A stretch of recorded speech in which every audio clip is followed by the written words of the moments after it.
What do you do when you've been fired 14 times and you feel like you're failing at everything, but yet you still have a dream burning inside? In this episode, I sit down with Sandra Ward. She tells her story of how she went from rejection to building a thriving bookkeeping business. Without a perfect plan, no money, and a diagnosis that could have stopped her. This is more than just a story of entrepreneurship. It's a story of resilience, reinvention, and finding your lane when the world tells you no. Let's jump in. Hey, Sandra, welcome to Behind the Business, Candid Conversations with Entrepreneurs. I'm so happy to have you on my podcast. Thank you. Yeah, wonderful. And, this is exciting. It's your first podcast, isn't it? My third podcast, and every time I do one, I say I'm never doing it again, and I'm here again. So I don't know why I keep doing this, but here I am. You must be an entrepreneur. An entrepreneur, yeah. That's what we always do. We jump into things, we're like, that's it. I'm not going to do this again. And then we do it again. And we say the same thing all over again, over and over. That's good. Yeah. And somehow we're successful. So either way, it's working. I was inspired by you. I met you, I guess, a couple of months ago to the time of this recording, a couple of months back. I was very inspired by your story and your journey. And we got to chatting, and I just thought, it would be great for you to talk to our listeners for this podcast and to others. And so just to give a little background, what's your business and why'd you get started? That's a loaded question. My business is called Elgin County Professional Service, and currently it is a full service bookkeeping and accounting firm. So I say currently because it didn't start this way, and we can get into that. So we now currently have 5 bookkeepers plus myself, as well as a certified professional accountant on staff. So I started this business by myself in November of 2023. And it has grown to where it is now, which is great. It's very busy. It's becoming very successful. And it's been a lot of work. So that's where we are right now. Nice. So November 2023. So that's just over a year and a bit, right? Because we're now April 2020. Yeah. Well, not 4 or 5. Yeah. So, I know. yeah. Time flies. And go ahead. I was just going to say time flies. It's hard to believe. Yeah, it certainly does. And how has it been so far? I'm sure you've experienced ups and downs, good days, bad days, days that you may have wanted to quit or not. Yeah. Oh, there's been days. There's been days. Lots of days, but a lot of good too. So it's been great. A lot of learning. I know other entrepreneurs that are listening are probably thinking the same thing, where nobody teaches us this. I didn't come from a family of entrepreneurs. I don't have a lot of friends that are entrepreneurs. I do now that I'm networking, it's more and more, and you get to have conversations. And not that my friends that have jobs can't help or not listen. Obviously they can. But when you're in it, it's really different. And there's just different kinds of ups and downs. So it's going well now. There's been a lot of challenges. When I started the business, I knew I didn't want to be a one-man pony. I knew I wanted to have a staff. And when you open that door, there's so many other challenges that come along with that again, nobody teaches us. I've never worked in human resources. I've never had an interest in working in human resources. And now all of a sudden, I need to do a job posting. I need to interview people. I need to screen people. I need to read resumes. I've never had to read a resume other than my own. So that comes in the challenge.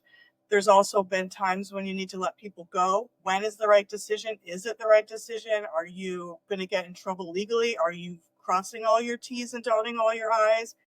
What is the legal stance here? Where do you stand? So there's lots of resources to go out there, obviously, and make sure you're doing things correctly. But again, nobody teaches you this. So there was a few times where I stumbled and then had to learn the correct way. I had to teach myself how to pay taxes, HST. You don't have to do that when you have a job. How do you pay the government taxes? Nobody knows. Nobody knows how to do that. So yeah, that's been interesting. Yeah, quite the learning curve. Yes. Yeah, the ups and downs, the joys of entrepreneurship, isn't it? Yeah. So you run an accounting firm. So tell me, why accounting? I don't have the answer to that. I wish I did. I wish I could just, flip to page 7 and tell you where and why and how I got here. I really don't. So I'll just start from the beginning. I'll go right from the beginning. So I used to have jobs, and I like to call them jobs because it's fun to say. But I had many different jobs over the years, and I have been fired 14 times from 14 jobs. And every time I got fired, I would ask, why, what happened, what's going on, what can I do better for next time? And every single time the answer was, you're just not the right fit. And, you go home from that and you think, how can I fix this? Because I can make my resume look as beautiful as it possibly can. I interview really well. I can speak well. I can talk about my experience, but then I get the job. And then within 3 months, that's it. So fast forward 14 times, because I just don't learn from the first few times. I have to go through it 14 times. And then I got diagnosed after my last time being fired, got diagnosed at the age of 40 with ADHD. And as soon as I got that diagnosis, my whole life clicked into place like a Lego set. I'm not even kidding. It just totally made sense to me. Of course, I'm not the right fit. Of course, I'm not. I'm very different. The way that I think is different. The way that I fidget is different. The way that I can't sit still in a chair for 8 hours is different. And I never had managers or staff or coworkers or HR who understood ADHD, and I didn't even know I had it. So let alone, no blame to them and no blame to me. But now that I understand it, it makes so much sense. And now I notice things about myself and I actually pause and I laugh.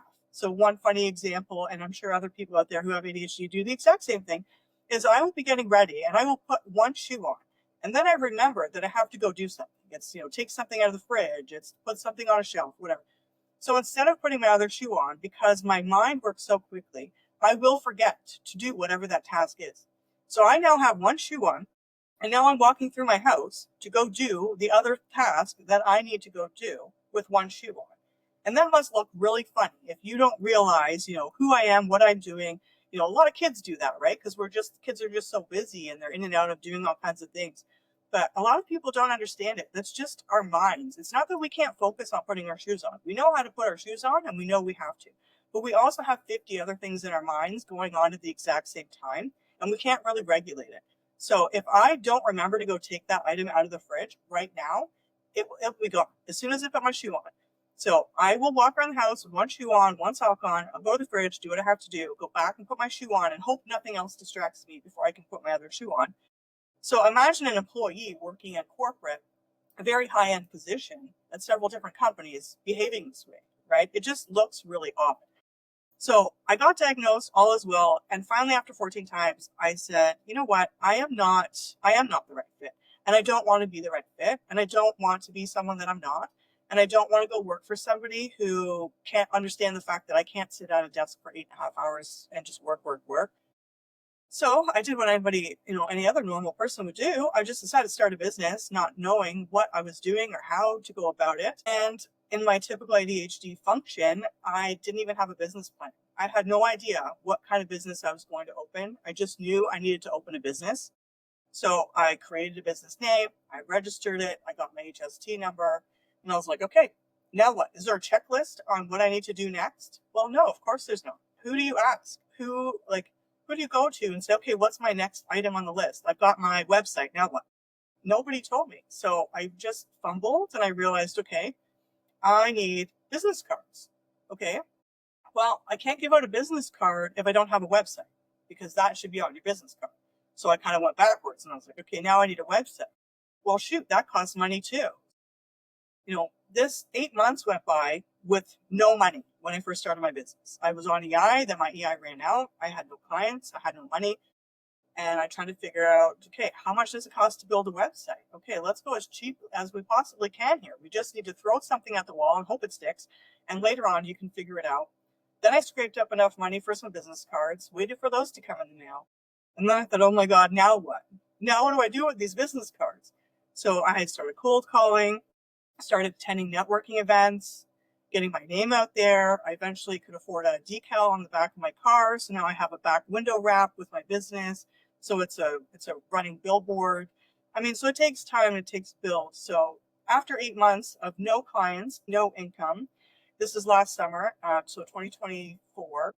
And then of course, after 8 months of no clients, I kind of hit rock bottom. So no clients, no money in the bank, going through a divorce. I was on welfare for 30 days, which I've never done in my entire life. Went to the food bank twice, never did that in my entire life.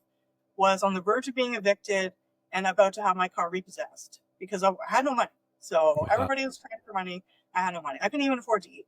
So I just kind of sat there and was like, I don't know what to do. Am I supposed to go back to work? I mean, I have this quote, invisible disability. So how do you prove to the government that now I need to apply to be on disability? Well, do I want to apply to be on disability? No, because I'm a workaholic. And I also can't really prove that I have this invisible disability because they make you jump through all these hoops to prove it. And even if I did, is it enough to pay bills? No, of course not. So I can't survive off of the disability check, even if I wanted to. So that's not an option. So I met with a business advisor in town, and she said, your business idea is too wide. Your net is too wide, and people don't know what to hire you for. Like, who are you? What do you do? What service do you offer? And I was kind of like, I don't really know because I don't have a business plan, because I can't write a business plan and implement it. It has to be one or the other, just the way my brain works. So she said, you need to find a niche. You need to find something that you're good at, that you enjoy, that people need, and that you can make money doing. And I thought, well, I don't know what that is. Like, I really don't know what I'm good at doing, and I don't know what I enjoy doing. I just know whatever I do, I'm good at. That's it. So I went back to the drawing table, and I kept thinking, what can I do? And I think it was this woman who mentioned bookkeeping to begin with. And I thought, what do I know about bookkeeping? I've been a purchaser in manufacturing for 20 years, and I was a realtor for 2 years. Bookkeeping has no part in any of that. What business do I have to open this? And I just kind of thought, I thought more about it. And when I was in purchasing and I had a career, so I was a salary worker, I had a spreadsheet. And for literally 20 years, and I still have the spreadsheet, it had a budget. So every 2 weeks I got paid. I put it across the top, my pays, my bills along the side, my total. And every time I spent gas or I went out for dinner, I took it off my spreadsheet before I left the table. And people, my friends, would joke and razz, oh, she's got to do her spreadsheet. Hold on, we can't leave the table. And it's funny, and it's a joke, and it is funny. But I did it religiously, and I didn't know for 20 years that is the basic of bookkeeping. So, managing your numbers, managing your budget, obviously. So I thought, okay, let's take a look. So I took some courses, and it was interesting. I liked it. And I thought, okay, this is it. I'm engaged in this program, and I'm focused. And then I started marketing myself as a bookkeeper. And then I got my first client, and I didn't know what to do because I have imposter syndrome, because I'm not a bookkeeper. I've been a purchaser for 20 years and a realtor for 2 years. That's who I am as a person. So I kind of went into, I don't want to say panic mode, but I was like, what do? I don't know what to do. So I had interviewed a girl 8 months prior, long before I had any clients. And her resume and my resume are very similar. And we've got along really well. And I reached out to her and I said, I think I have my first client. However, my business plan has changed a little bit. We're not like a virtual assistant kind of, whatever we were. Do you know anything about bookkeeping? And she said, yeah, that's funny. I've been a bookkeeper for 10 years. And I said, okay, well, thank you so much. Can you please help me? Because I have this client and I have no idea what I'm doing. So she did. So we acted as a tag team, we drew up a contract really quickly and agreed on pay. She took the client over, and we just kind of went into the client. The client had no idea that, we were going through this, managed it well. The client is still my client today. So it's almost been a year. So it's wild. Nice. And yeah, my first little tiny client, and it's fun to watch her business grow as well as mine. And yes, and then like I said, so now not even a year and a half later, I have 5 bookkeepers and a CPA and then myself. So it's growing, it's quick, I'm trying to pivot every time something happens. I'm trying to learn, like, how do I deal with this now and how do I do that? But it's working. Wow. You went all in I did. without even knowing exactly what you're Yeah. doing. You talked about not having a plan. You had some sort of an idea, but no real plan, like a solid plan. And it's important to plan, but sometimes there are individuals that plan, you can spend a lot of time planning and trying to get things perfect, or you can take just go for it and figure it out, and the pieces will fall into place. At least that's kind of how I operate too. And it sounds like that's what you did. Yeah. Yeah, it is. Yeah, and you're right. And there's a book called Blink, and it's not about planning, it's about decision making, but it's the same concept Yeah, that it's a some good people book. will take a really long time to decide on something, and some people can make a snap decision. And both are right and both are wrong. It just doesn't really matter. And you can take a long time to make a decision and make the wrong decision, or you can make a split decision and it also be a bad decision. So it's the same with business. And I just saw a post the other day on Facebook, and it was really an interesting conversation. Somebody had a checklist kind of on this Facebook page, and it said, when's the right time to start business, which is great. That's a great topic. And all of it was, when you've got 6 months worth of salary saved up, and you've got 6 months of emergency fees saved up, and you've got, so much of this, and everything was in place, like check, check, check, check, check. And I commented saying, I started a business without another full-time job. I had $0 to my name, and it seems to be working for me. That's not the answer for everybody. And somebody else commented, which really hit home, and it said, if you wait for all of those checks, you will never start a business. That's And it's the right. same when people who don't have kids always say, okay, well, I'm going to save up $50,000 in my bank account before I have kids so that I have money to buy diapers and formula and whatever else. And if you do that, life happens. Life is constantly hitting us in the side of the head. I don't know about you, but my life is just like, there's constantly stuff happening. So Yeah. if you wait for that, you just might wait forever. So everybody's different, and it has to be right for you. And if people are listening and they're thinking, well, I don't know when to start a business, it's never easy. If you're working full time, 40 plus hours a week, and you're running a household and trying to do everything else and start a business after all that, you're going to be exhausted. So Yeah, when is the exactly. right time? You also need money to pay your bills. So is it right to quit your job and go start a business tomorrow? Probably not. Yeah. Yeah, exactly. See, your story is a lot like mine. I remember sharing this with you that I started my first business at 23 years old. I only had $22 and a penny to my name at the time, and I started a window cleaning business. I didn't even know at the time that window cleaning was a business, and went into that, and I grew that business to six figures, and then I sold it and then went to other things. But I learned a lot along the way. And just like you, in the short time that you've been in business for yourself, you've learned so much. Wrote some stuff down, like you've taken your passion and you turn that into a business. Well, here's actually what I really love is that you actually identified your what one would call a weakness, which is the ADHD or a disability or whatever we want to label we want to put on it. But it's like you refuse to put a label to it, or at least accept the label, and you turned that label, quote unquote label, and you turned it into business, into your lifestyle, into helping others. Yeah, absolutely. And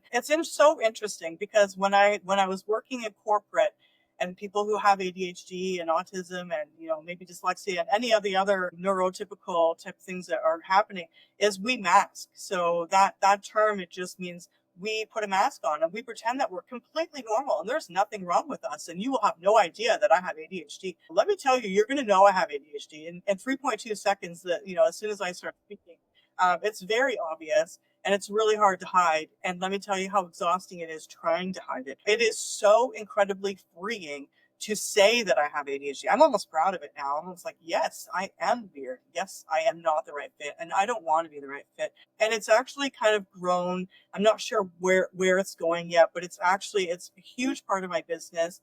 And I love it because bookkeeping is so stressful for a person who does not have neurodiversity going on, but you add neurodiversity to it and it just exponentiates the whole program, the whole process. So for me, it helps. I just had a lady, I reached out to her. She said, oh my goodness, I hope you can help me. I have ADHD. And I was like, oh yes, I could definitely help you. So now it's almost part of my business. And not only that, I spoke to another business owner the other day, and he mentioned that he had autism. And I thought, oh, yes. And I asked him, I said, can we have a conversation? Maybe we'll even record it someday so we can talk about, how our struggles and our challenges, how other people can view us or help us, or just have like what we're doing right now, just a conversation. And I was a part of a webinar the other day, and they were talking about it. And one of the business owners says he had dyslexia. And when he told his group this, so he's a top person at KPMG. And when he told his team that, they were all shocked. And he thought he was going to lose his job because you can't have dyslexia and work here. I mean, God forbid. But he didn't get fired. And another woman said she was in corporate, and one of the big people, presidents or CEO, had stood up and said that they had something, I can't remember what it was. It might have been autism. And again, she said to the group that day, I've never heard a person high up in corporate admit that they had some sort of a disability. And she also was on the spectrum. So for her, it really was like, oh, I belong here. You understand me. And it's very misunderstood. I harbor no negative feelings for people in the previous jobs that let me go, or managers who didn't understand me, because it wasn't a well-known thing 20 years ago. And Yes. back then, girls didn't get ADHD. That's a little boy thing. And he's really hyper and gets That's rid of it true. really fast, right? And that was the way it was. And that's okay. We've evolved, we've grown. So I'm really proud now to be part of this and to have a voice for it, not just as a woman, but as a business owner, as a mother, as a member of society. How many other people have something on the spectrum that they're embarrassed about, that they're hiding, and they feel like they can't be themselves? There's nothing wrong with having dyslexia or autism or ADHD or whatever else we want to call them. It doesn't matter. It just means that I think differently than you. I'm sitting here, talking, but there's 50 things in the back of my head going, don't forget to do this, don't forget to do that, you have to do this. And I'm used to it. And I think that's why I talk so fast, because my mind is like, you have 5 million things you have to get done. Talking fast doesn't get those other things done, but for some reason my brain thinks it Yeah, does. you're But right. Yeah, yeah, totally. so I've been bringing it more and more into my business, more and more into my daily life. I don't hide it. Um, I want to bring light to it, and I want to have more conversations so that more, especially with HR firms. I've been talking to somebody. I know we mentioned I'm not a huge fan of being podcast guests because I'm super shy, but there is a local woman who does a podcast, and we're in conversation about having a conversation about neuro inclusion and neurodiversity in the workforce, because I think more employers and managers and HR and even employees, they need to understand it. Definitely. One small example on that. And so when I was in corporate, I know exactly why I was let go from my jobs, because if I could only have a mirror or a video recording of myself to show, I really wish I could. Because, I would be at my desk, high-end job, work, work, work, lots of pressure and busy job. And then I would go to the cafeteria to make a cup of coffee. And if you were in the room, first of all, even if I knew you, I'm not in the mood to socialize, right? I'm work, work, work. And it's because I'm hyper focused. I need to get back to the project that I was just working on, but I really need coffee because I'm about to fall asleep. So I'm not in the mood to socialize, and I'm not here to socialize. I need a cup of coffee and I have to go. So I'm very task driven. But if you saw that, or, you look at me, then now you just think I'm being very offset, or I'm not friendly, or whatever the word you want to use. And then on that topic too, is if we were in the room together in the break room, and if I didn't know you and somebody hasn't introduced you to me, this is something I didn't know about myself for 20 years. To me, you're a stranger, and I didn't have the confidence or whatever the word is to say, hey, my name is Sandra. We haven't met before. What do you do here? Like, what's going on? I haven't seen you. Are you new or whatever? Now I can have that conversation with a lamppost. I have no problem having a conversation with anybody. But back then I just didn't have that self-confidence. So again, you're going to look at me like, why is she not speaking to me? Like, is she okay? Like, so of course, in a corporate setting where you make quite a bit of money and you're this unfriendly, unapproachable, no eye contact kind of person, of course you're not the right fit. Of course not. So now things have changed. I obviously I attend networking events. We met at one. I drive far for them too. I show up by myself. I mean, these are huge. These are huge things to overcome and recognize them. And unfortunately, it took me 20 years, which is a very long time, to get it. But I get Yeah. it now. So at what point did you actually realize? Was there like an moment that sort of like caused you to realize, hey, this is what I have, this is where I am, and I have to do something about it? Yes, I guess there was. As soon as I got my diagnosis, things just really fell into place. And it was just like, oh my goodness, where was this 20 years ago? But then I realized when I started my business, like I work from home. So I have a home-based business. All my staff works from their own home. So there's not a lot of socialization when it comes to it. And I got some advice actually when I finished real estate school and I joined a brokerage. My team leader said to me, get uncomfortable. And I thought, what is she talking about? Why would I ever want to get uncomfortable? No, I would like to get rich. You're using the wrong word. I'm not. I want to be uncomfortable. I want to make money. And I thought, what is she even talking about? And then as I got into it a bit more, it helped me realize, and I didn't network nearly as much when I was in real estate at all. I had no idea. I was a deer in headlights. And now that I started this business, and as soon as I did, I realized people don't know who I am. Nobody knows who I am, what I do, what is Elgin County Professional Service. Even if they saw that name, I have no idea. It's a brand new business. So I thought something has to change. People need to know who I am. And something kind of clicked when I was living in a small town, and this woman in town in the village had made a Facebook post in the group and said, hey guys, I'm a house cleaner. If you know anybody who needs house cleaning, here I am.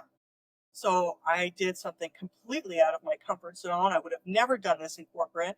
I messaged her directly. I said, nice to meet you. This is my name. I run this business. I also live in this village, and I'm looking to meet new people and kind of, get networking and help your business too and refer you and vice versa. Would you like to have coffee sometime? And I thought, oh my God, I'm not hitting send. I'm not hitting send because she's going to laugh at me. She's going to say no. She's going to think I'm a dumb. Like, I don't know. I hit send. And she replied. And she said, I would love to have coffee. How about whatever. We set up the day and time. We met for coffee. I was so nervous. I barely got out of my car when I got there. It was awful. I meet her for coffee. I'm shy. I'm timid. There's no eye contact. I barely shook her hand. Typical, I don't know how to describe it. Just shy. We met. And she said, do you know so-and-so? Because I said, I need to reach more people. I need to network. How do I grow? I don't know what to do. And she said, do you know so-and-so? And I said, no. And she said, you need to know so-and-so because everybody knows so-and-so. And something in my brain said, I want people to say that about me. I want people to say everybody knows Sandra and Sandra knows everybody. And how do I get there? How do I go from here to there? And I want to share what you said to me when we spoke last time, because this is one of my wonderful business moments. Mark and I met several months ago at a networking event, really in passing, because Mark had to leave. We exchanged information. We got on a Zoom. We had a one-on-one. And he said, people are talking about you. And just for reference, what was that, 2.5 hours away from where I live? 2 hours away? Think about it was that. about 2 hours away from where you live, yeah. So I went to the networking event, met you, and then you went to another event and you heard somebody talking about me. And the context was networking, and a woman there had said, I don't have time to network. And of course, it's exhausting for one thing. And then the other person had said, well, there was this woman who just drove in from London to Ajax to network. And I can't let that comment go because my face lights up when I talk about it. I feel it because it's so cool. It's happening. People are talking about me and they're talking about my business. And also on that topic, I know I talk a lot. It's my ADHD. But on that topic, go ahead. So one thing that I do for my business, whenever anybody refers my business, and it's something that I do because I love to give back, and it gives back in more than one way. So if somebody refers my business, I send them a card that I make. You don't have to make a card. I just do. I handwrite on it, thank you so much for sending the referral. And I do this whether or not the referral calls me. It's not about the referral calling me. It's not about making money. It's about the fact that you spoke about my business to somebody else when you could have chosen 50 other bookkeepers or accountants. So I send that, but I also include a gift card to a local business. So I'm supporting a local business at the same time. I'm showing you that I'm supporting a local business. Now you're going to support them by going there, and you get a gift and a card at the same time. And then most people keep the card and they pin it up to their desk or their office, of course. So now they see it all the time and they remember me at the same time.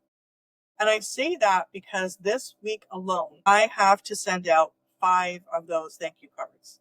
5. Nice. So 5 people that I know of. Not everybody tells me that they refer my business either. So that's probably just the tip of the iceberg. But to me, that makes me so proud because I've worked so hard to get where I am today. And my business is my baby, just like anybody else's business. And it's working. And I'm giving back and I'm making a difference. And that's it. I mean, that's what we're here for. Yeah, exactly. That's what we're here to serve our clients, but to serve each other as a community. That's what inspired me to your story, because I love the fact that you have learned how to overcome your challenges. You've been through a number of things that you shared even on this podcast and even in our one-on-one that you've been through. That's very important. We don't make excuses. We all go through stuff. We all have challenges, ups and downs, but we can't make excuses, right? And so the little that you've shared in this podcast episode, you've given many examples of where you have learned to push through those challenges, surround yourself with the right people, find out what you need, to get where you need to be. Education. I actually wrote that down. You educated yourself. Like you talked about figuring out this whole bookkeeping thing, and then you went and you learned and you studied it, right? And you studied some stuff about business, and you're still learning, and you always will be learning. We're always learning, right? So yeah, that's Yeah, what it's all about. yeah, and that's the point too, and that's a great conversation is, people, I think people are always like, okay, well, what business do I start? I don't know. So that's one thing that I overcame too, and it happened to work out. And then it's okay, well, I don't know how to run a business, right? And today was a great example of something I did in my business because it's the first of the month. So we closed out the month last month. So now it's my turn to take all of my incoming invoices and all of my outbound invoices and get all those settled out and figured out, who needs what and where goes where. And as I was doing that, I just kind of stepped back for a minute because one of my clients is on a retainer. So I'm sitting here thinking, okay, I'm not sending an invoice to this client because I have to create a credit memo so that it shows that the client doesn't have to pay it and then whatever's left from the retainer. And I just literally sat at my desk and put my pen down and thought, who teaches us this? Nobody teaches us this. So a client just paid me a retainer for services for X amount of time, for X amount of dollars. It was pre-planned, prepaid. It's now time to invoice them for the time for the month. I've now have to take that off the retainer and send them a credit memo so it comes off their account so that it shows. And now they're left with X amount of dollars, which now I have to let them know they're due for a new retainer because, they're almost at the end of the retainer. Does anybody else know how to use this? Does anybody else know what a credit memo is? Do you just wake up one morning and you know how to do it? Like, how did I know how to do that? And because I worked in purchasing for 20 years, I know these terms. I know what a purchase order is. I know what a credit memo is because I used to receive goods and services from suppliers and now it's damaged. Now I'm contacting the supplier and I'm saying, this skid is broken and I need a credit. Okay, well, instead of paying us $400, we'll give you a credit on your account. So next time you order from us, we take that off. And all of this is from my experience. But I really don't know. If you're not a bookkeeper or an accountant and you come in, if you're a window cleaner, for instance, you're starting a business and now you have employees and source deductions and HST and WSIB, and you're like, what are you even saying? You're speaking a different language. It's literally a different language. So that's the frustrating part is, how do you learn all this? Hmm. And how do you know what you don't know? I had a 45-minute conversation yesterday. I don't invoice for my time because I like to educate people doing a business. So this person is just very young, started a new business. We're talking about HST and how it works and how it levels itself off and makes sense. And then what expenses are expenses and what are not. And what do expenses even mean? What is a business write-off? No, where is this education? We have no education. So I had to put myself through bookkeeping school and get certified and write 4 exams and start my own business so that I could understand how to pay HST. That doesn't make any sense to me. So that's something that I offer to anybody at all in my community or anywhere for that matter. I always tell people, if you have questions, call me, text me, email me. I will answer your questions. It's not a billable time. It's education. And I think part of that stops people from owning a business. Can you imagine you're the best window cleaner on the planet? You could clean windows all day long and streak free and beautiful and eco-friendly products.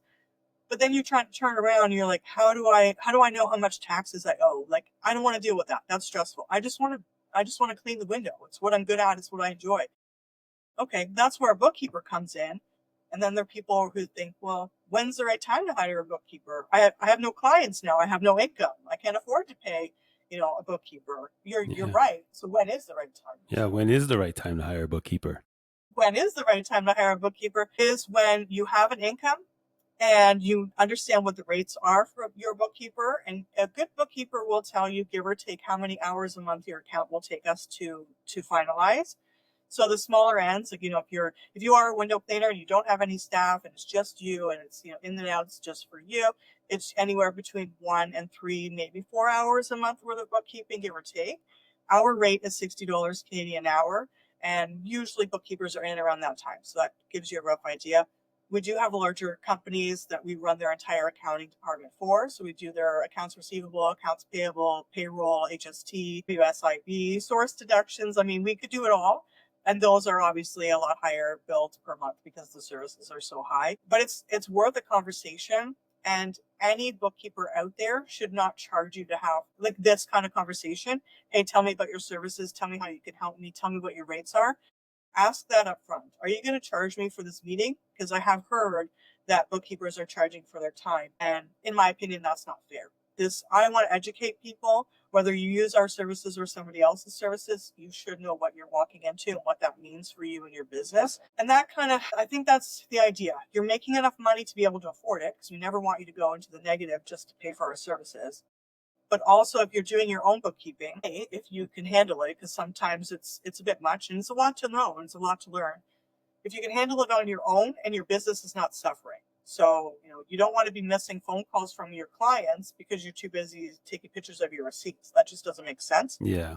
So Well, one it's of the up to, things, yeah, like one of the things that as a business coach, it's about time, buying back your time. And you're not in the bookkeeping business. If you, whatever business you're running, Sandra's in the bookkeeping business. So you got to call Sandra, right? So, because that's a waste of time. You're not making any sales, you're generating leads. That time that you're spending, as you said, taking pictures of receipts and all that, you're not growing your business.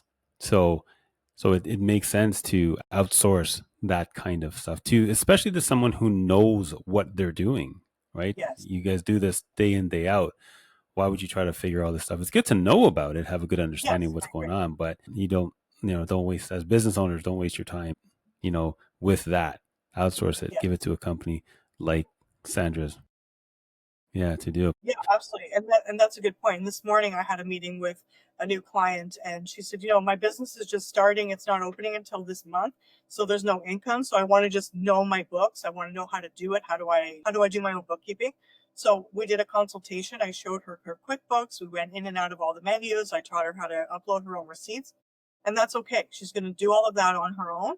And then we got to the topic of linking the bank accounts and the credit cards and everything else. That was the topic of conversation. And I kind of laughed and I said, we don't normally teach clients how to do the bank reconciliations, because reconciling your receipts is one thing. Like, okay, this was, at this gas station on this date for this amount, and this was the amount of taxes, and the account is gas. Okay, that's pretty basic. You can handle that. But when you get to the bank reconciliations, sometimes it's a little more complex.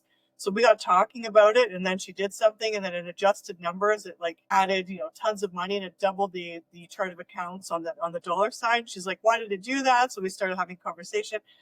Imagine you did this on your own. Imagine you were just Yeah. clicking and doing things, and she didn't do anything wrong. It's just bookkeeping is so complex, and I can teach you, kind of ground level on the basics and show you what it is we do for you every month. And you're more than welcome to do it yourself. But if you don't know the ins and outs of bookkeeping and what your action is doing in QuickBooks or any other platform, you can really make a mess of it. And it's okay to make a mess until you run your HST report and go, "Oh my God, I owe so much money in taxes." But Yeah, that's but then not accurate. but then that's the problem, because then you lose money also. So not only you losing time, you're actually Yes. losing money too. So it's a double-edged sword right there. So you might Yes. as well just give your Yes. books to somebody Yes. who knows exactly what they need to do, so that you can focus on your sales, your lead generations, your sales, closing those sales, and growing the revenue. And you'll be able to afford a bookkeeper hands down, because you have the Yes. revenue coming in, right? I agree. Yeah, So you totally. can do it on your own, but we would much prefer it if you would get Yeah, somebody exactly. Yeah. No, Sandra, we need to tell them, don't do it on your own. We don't want you to do it to. on your own. It's danger. No, that's good. So you mentioned you network a lot. So I take it that's how you generate a lot of your business, through networking, word of mouth referrals and such. Yes, so networking has actually become my full-time job somehow. Again, not something I would have guessed a year ago. If you told me that, I would have said, no, your fortune is incorrect. There's no way. But yes, so it is my full-time job to network. I am constantly going from one event to another and meeting new people. But I mean, and it might be a whole separate networking conversation, but there's a secret to networking that I think a lot of people just don't know. I mean, showing up is half the battle. That's the hard part, showing up. Me driving 2.5 hours to a city that I haven't been to in 20 some odd years by myself and getting out of my car and walking in, not knowing a soul, that takes a lot of courage. So that is step one. But then what do you do when you get there? So, you can't be the shy mouse in the corner, not making eye contact and not speaking to anybody, or else you'll be me in the break room at corporate. So we can't be like that either. So you got to put your confidence on, and you got to put all that other stuff that happened to you this morning or last night or yesterday, or the argument you have with your spouse, and you have to put it aside. And you just have to, be in the moment and be present and let all that other stuff go, because you want to meet me in this moment right now, and I want to meet you right now in this moment. I'm sorry that you had a crappy morning or your car broke down, but I'm trying to get to know you. So that's the hard part. And then the other hard part that I'm finding a lot of people, it's so interesting because I do meet so many people, the follow-up. When you get a business card from somebody that you meet, it's not so much about throwing your business card all around the table and you hope that 500 people in the room have your business card. That's great that you Exactly. have your business card. What do you do with the business cards that you get? Because for me, I want to get as many business cards as I can get. I'd love to give you one of mine, and they're very popular because they're made of PVC, so people really like them. But I want your business card because now I'm going to go home and I'm going to put you in my CRM. And I do not add people to a drip campaign or a marketing campaign or anything like that, because I don't like those. So if I meet you and then now all of a sudden every 7.5 days I'm getting a drip campaign, I don't like you anymore, Yeah. right? It's just, I have too many emails. I don't want to be sold stuff all day. If I need you, I'll reach out. So I don't do that, but I will add you to my CRM so I have all your info, and that way I can make notes if we had a conversation or I sent you something or whatever. Then we touch base, and like you and I did after we met in person at the event, we had a one-on-one. It could be in person, it could be on Zoom. It's whatever makes sense for everybody. Zoom is so popular now since COVID, and it's the same. So we do that. But not only that, we touch base again and again and again. Reach out. And that's what the CRM is there for. It's a reminder, because I might not be thinking about you in 30, 60, 90 days. And it's no offense to you. I just have 5 million things on the go, especially with ADHD. My CRM is like, hey, you haven't talked to Mark in about 60 days, just so you know. And they're like, oh my God, yes, you're right. So then just a quick message. And it's not because I have to. It's because I do genuinely care. I want to know what's going on. How's your podcast? Or your son joined soccer the other day. How's that going? Whatever. It doesn't matter. And you're building that relationship. And of course, not to mention the referrals. I want to send you as many referrals as I possibly can. And it's nothing to do with me. It has to do with you. We're in a community. We're both in this entrepreneurial battle together. And it goes both ways, right? Yeah. So there's the follow-up. And I think a lot of people, the comment that you had said that woman had made was, I don't have time to network. Okay. I've had somebody tell me when she came to me and said, how do I grow my business from 0 to 100 like you did overnight? And I tell her, well, one of my, little nuggets of secret sauce is the cards that I make and send out. And she said, I don't have time for that. And I said, okay, you don't have to make the card. You can buy a card. You can buy a dollar store card if you wish. Write on it. That's the personal part, is writing. Anybody can send an email. Anybody can Right. send a text. We all do that. How many people are hand writing cards and mailing them? When's the last time you mailed something? I mean, I mail something almost every single day. So don't say you don't have time. Make time, because, well, like I said, I met you. You were in Durham region and I am in London. The fact that I drove there is because I met you. If I didn't drive there, I wouldn't have met you. And I met several other people that night, and we've also grown our network together as well. So show up, be there, be present. Don't be late for the event. That also gives a bad impression. My one piece of advice for networking, because I see it every single time I go, is, oh, I don't have any business cards with me. I ran out of business cards, or I forgot to bring them. And it's like, you are here to do business. And I have a stack of business cards like this when I leave this event, and your card is not in there because you didn't bring one.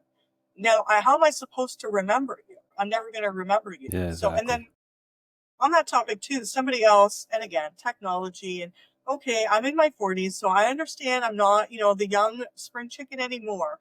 And I know that times are changing, and I am very, moving with the times and doing my best.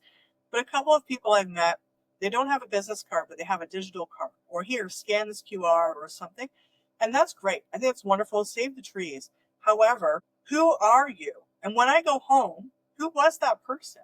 I don't remember your name. I'm not going to remember your name. I just spoke to 55 people in the last half hour. So now I'm going to go home and I can't follow up with you because, first of all, I don't have that app that I scanned. So I don't even know where your contact info went. Even if it saved it into my phone as a contact, I have 587 contacts on my cell phone. I'm not going to be able to find your name if I don't remember your name. So that's my advice. Give out I know it seems so barbaric and it's so old aged, but now when I go home, I have the stack of business cards that I can add all of your information to my CRM. I remember the conversation. I reach out. were like, oh yes, we met at this event. Great.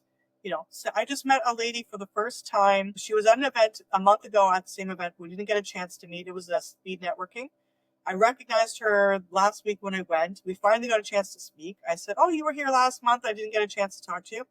This week alone, I've sent her 2 referrals. So Wow. actually, she's an electrician, which is just really cool. As a Hmm. woman, an electrician, you never see that. Hmm. And 2 people said, hey, on Facebook, anybody know an electrician? Sent her name immediately. She's top of mind. Yeah. And I did meet an electrician in Durham region when we went. He's great too, but these people were in London. So it Yeah. just, it has to make sense. Of course. Yes.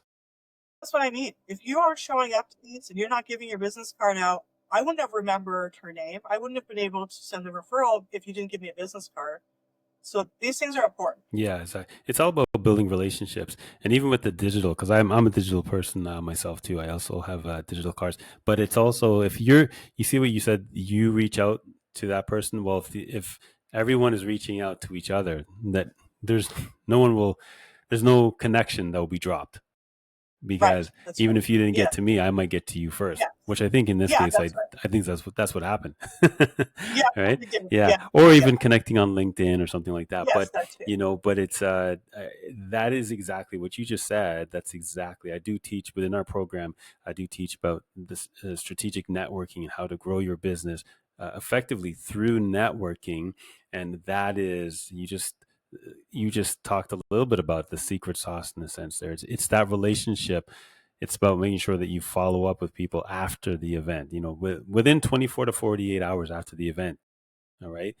I agree. To connect with the individual and not to sell anything. That's the problem. I get those all the Yeah. time too. Right. Yes, I me just too. met you, man. Like so far, you and I have had multiple conversations, and I don't think either one of us have sold No, each never. other Yeah. anything, but yet, like I felt like I've known you forever.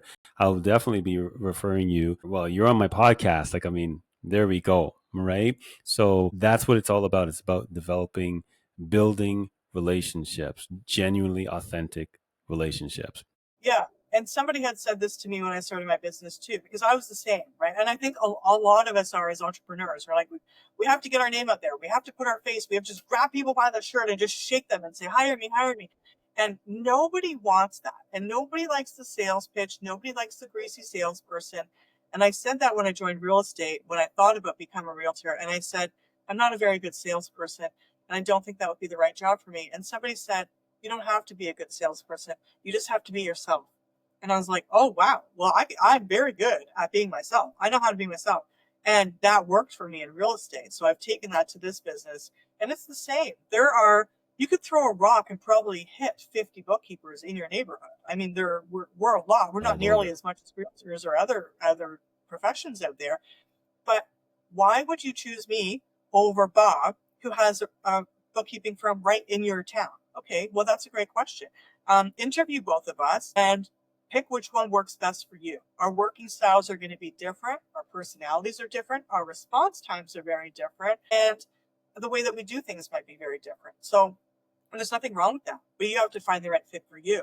And you have to hire the person that you want to work with. Because I can tell you right now that if you have never hired a book, you get used to getting uncomfortable because that's exactly how you're going to feel because bookkeeping is extremely personal and we get right on in there and we see everything that's happening in your business. So I had somebody this morning at my meeting, she's currently using personal and business interchangeably. And I said, the proper way, obviously, following the, proper way is having a business account, having a personal account, keep them separate. I don't want to see a personal account. I don't want to know what you're spending. But if you're going to use them for both, then I need to see both. And she was a little hesitant on letting me see her personal account based on what she's purchasing. And I said, trust me, you're not going to show me anything I've never seen before. It's kind of like going to the doctor. They've seen it all. So, That's right. there's confidentiality there, of course. And there's, we're not out there to, dig into your personal life. But if you're going to merge the two, then we're going to see the two. So try and keep them separate. But, people say we don't hire a business, we hire the person. And I think that's the sales side of it as well, right? I've never been on a sales team. I would never do very well. I'm not going to hit my quotas. Like, that's just not who I am. But I'm sure they teach it, right? Like, put the smile on and, be the great person. And I love that example because when I was a purchaser in manufacturing, all of the suppliers were managed by me. So I hired and fired suppliers based on the needs of me and my company and what we needed from them and their pricing and any agreements and all that other fun stuff. And there's one that was with me from almost day one. And that person changed several jobs, and so did I. But we always managed to stay in touch every time I got a new job or that person got a new job. And it was like, oh, I'm over here now. Okay, let's do business together here now. Oh, I'm over here now. We do, right? And that's because that person was a person I liked to do business with. They were open, they were honest, they were whatever. And we did well together. As soon as I got out of purchasing, I barely heard from this person. I'm always the person to check in with them now. Hey, are you still alive? What's up? What's new? We don't see each other at work anymore. And I thought, did this person dupe me? Was this a typical salesperson who I thought was my friend for 20 years and just fell off the face of the planet because I can't help them anymore in their business? And I don't know. I don't know what the truth is, but I never want to leave that taste in somebody's mouth. I'm not here to shove bookkeeping down your throat and accounting and hire me, I'm the best. I might not be the best. There's people out there who have more experience than me. I'm sure there is. And that's okay. Well, that's it. They People do. definitely require people for personality. Yeah, people do business with who they know, like, and trust. And Yes. trust is the big part of it, right? Hey, Sandra, let's give some advice to our business owners. What sort of advice would you give in terms of, from a bookkeeping perspective, like do's and don'ts, or any tips that you can share? Yeah, probably a lot. There's a lot. Bookkeeping is it's an organized sport, and that's what I like about it. It's so organized, and some people are not organized people. But the do's and don'ts, personal account versus business account, probably the biggest one we've seen. It's really important to keep them separate. Have a personal account for all your personal purchases, expenses, whatever it is you do on the side, and a completely separate business account and credit cards if you do credit cards for business and business only. That was also part of our conversation this morning that I had with a client, and they're interchangeably using both. And when we got into the conversation, the reason is because her bank does not have a debit visa for business. She doesn't have that option yet. It's I've put that bug in her ear and let her know that should be on her list. So what she has to do is online purchases, use her personal credit cards, and then she's trying to figure out a way. Well, how do we move that over now to business? How does that look? What's happening? It makes it very messy in the long run. Also, as your bookkeeper, we're now spending a lot more time chasing transactions, figuring out where they are, why they're not listed in your business account. That's a huge one. Receipts. A lot of people don't know it's not mandatory to submit your receipts for bookkeeping every single month. It's a very nice to have, and your CRA auditor and your bookkeeper will thank you in the future when you get audited, because that is part of the audit process, is those receipts. So if you come to me and you're like, I need bookkeeping for March, but I don't have any receipts, or the last year or the last 4 years, that's okay. We can still do the job. We can still do our part. We'll match everything up with your bank. And then if you get audited, then we have to have that discussion, but there's nothing we can do about it right now. So it's not mandatory. It's just, it's the level of standard. Is we want to meet all the levels of standards.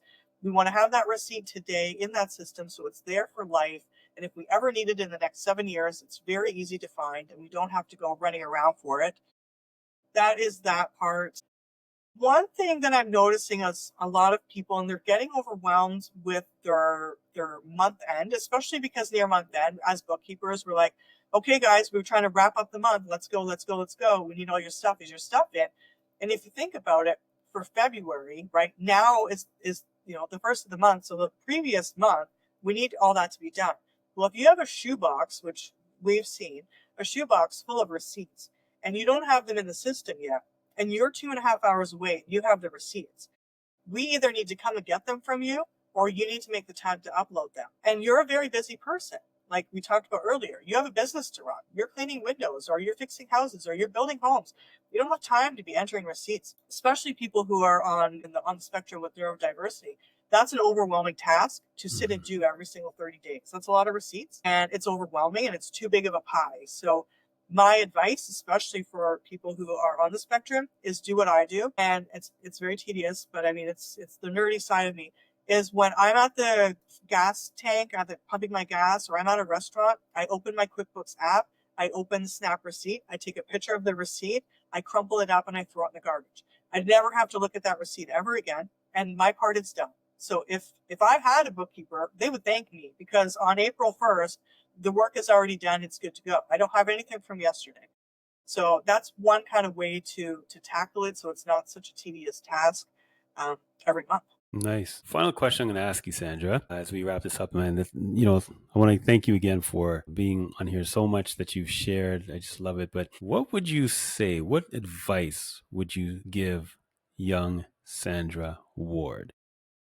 That's a tough one. Probably to have more confidence. There's so many of us out there who, whether it's childhood trauma or it's just self-doubt or wherever it comes from, because we are who we are.